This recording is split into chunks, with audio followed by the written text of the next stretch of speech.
Hi అండి అందరికీ ఎంతో టేస్టీగా ఉండే బాదుషాని ఇంట్లోనే ఈజీగా ప్రిపేర్ చేసేసుకోవచ్చు. ముందుగా ఒక మిక్సింగ్ బౌల్ తీసుకొని 1 కప్పు వరకు గోధుమ పిండి తీసుకోవాలి. చిటికెడు సాల్ట్, కొంచెం బేకింగ్ పౌడర్, 2 టేబుల్ స్పూన్ల వరకు నెయ్యిని వేసుకొని ఒక అర నిమిషం పాటు బాగా కలుపుకోవాలి.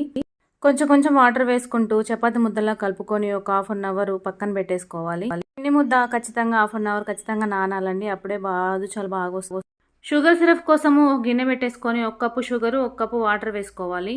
పాకం కొంచెం జిగురుగా రావాలి, మరి ముద్ర పాకం రావాల్సిన అవసరం లేదు. అందులోనే హాఫ్ స్పూన్ వరకు ఇలాచి పౌడర్ వేసుకోవాలి. పిండి ముద్దని మరొకసారి కలుపుకోవాలి.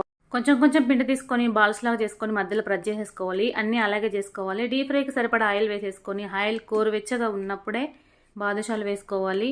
లో ఫ్లేమ్లోనే ఫ్రై చేసుకోవాలి. బాగా ఫ్రై అయిన తర్వాత గోల్డ్ కలర్లోకి వచ్చిన తర్వాత షుగర్ సిరప్లో వేసేసుకోవాలి. అంతేనండి, ఎంతో ఈజీ అండ్ టేస్ట్గా ఉండే బాదుషాని ఇంట్లోనే ఈజీగా ప్రిపేర్ చేసుకోవచ్చు. వీడియో కనుక నచ్చితే లైక్ చేయండి. Thank you for watching.